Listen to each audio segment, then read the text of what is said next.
Ya sekarang yang terjadi di India sempurna, Pak. Apa yang digambarkan Nabi juga sudah di depan hidung kita masing-masing. Ke depan dalam waktu yang tak lama lagi, kita lihat beberapa bulan ke depan akan terjadi perang senjata.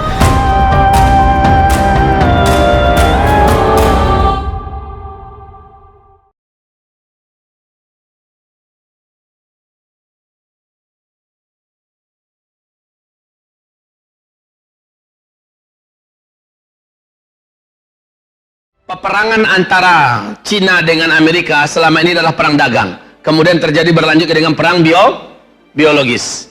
Ke depan dalam waktu yang tak lama lagi, kita lihat beberapa bulan ke depan akan terjadi perang senjata.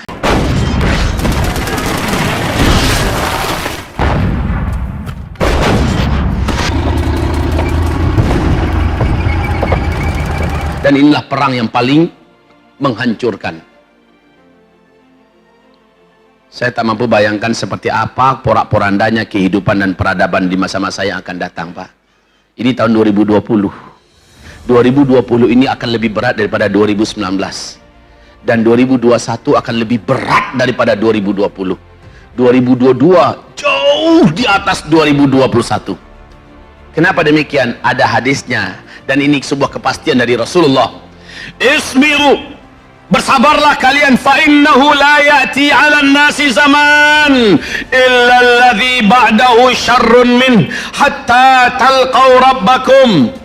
Bertahanlah kalian, bersabarlah kalian. Sabar dalam salat, sabar dalam ibadah, sabar dalam keistiqomahan menjalankan Islam yang kafah, sabar dalam berdakwah, sabar dalam perjuangkan Islam, sabar dalam mencari rezeki yang halal, sabar dalam mempertahankan ukhuwah sesama orang-orang beriman. Sabarlah kalian, bersabarlah. Fa innahu la yati alaikum zaman. Nanti kata Rasul akan datang suatu zaman. Nah, ini zaman yang saya pernah uraikan berkali-kali. Ini fase pertama, fase Nabi memimpin kita. Fase kedua, fase para sahabat memimpin kita. Nggak nampak kan, Bu? Nah, Ibu nggak nampak, Bapak yang di depan nampak. Tapi suara kita jelas, insya Allah. Yang fase yang ketiga, umat Islam dipimpin oleh para khalifah yang menggunakan sistem kerajaan. Nah, sekarang ini fase keempat. Di fase keempat ini, Islam sedang tidak memimpin dunia. Fase 1, 2, dan 3, Islam memimpin 2/3 dunia. Nah, fase keempat ini fase di mana umat Islam dizalimi di mana-mana di seluruh dunia. Islam dibenci dan diperangi di seluruh dunia. Ini fase keempat, fase kita sekarang. Lihat yang terjadi di India sekarang. Yang terjadi di India sempurna, Pak. Apa yang digambarkan Nabi juga sudah di depan hidung kita masing-masing. Nabi berkata, nanti di akhir zaman akan ada 2 kelompok umatku yang akan masuk surga tanpa hisab. Jadi kelanjutan kita dengan India, dengan hadis ini saya katakan pasti akan terjadi.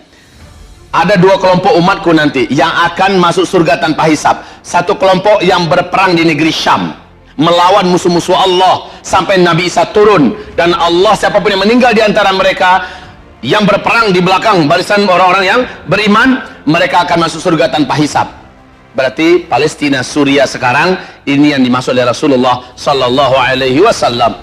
Kemudian satu kelompok yang lain yang berperang melawan India, kata Rasulullah sallallahu alaihi wasallam. Siapapun yang terbunuh di antara mereka, mereka akan masuk surga tanpa hisab. Jadi macam apa ke depan masa depan Islam, masa depan dunia? Menurut hadis ini akan ada perang melawan India. Ini hadis, bukan perkataan Zulkifli Muhammad Ali. Maka yang berlanjut dengan India nanti adalah perang, Pak. Kemudian apa lagi?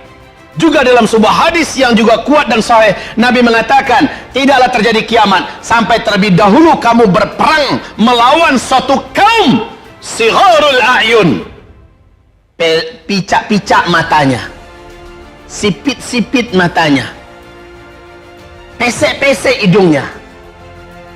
Muka mereka, kata Rasulullah SAW, seperti pantat kuali yang kena tempeleng, bulat dan picak. Kulit mereka kemerah-merahan. Kalau ini dikatakan Ya'juj dan Ma'juj, saya tidak setuju. Karena malah kata Rasulullah, larilah kamu dari Ya'juj dan Ma'juj. Bukan memerangi, tapi dalam hadis ini kamu pasti akan berperang melawan suatu kaum yang matanya sipit, hidungnya pesek, warna kulitnya kemerah-merahan. Maka hamba-hamba Allah yang kami muliakan, di fase keempat ini yang kita hadapi akan semakin berat, semakin berat. 2020 ini, awal 2020 saja yang kita saksikan adalah bencana dan bencana di seluruh dunia.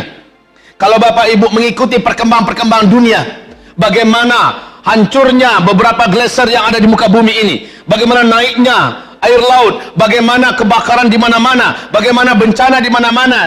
Kalau Bapak saksikan, Ibu dengar, udah nggak sanggup lagi mendengar. Sebentar lagi, insya Allah Ta'ala, bumi ini, dunia ini, seluruh negara di muka bumi akan mengalami krisis global keuangan.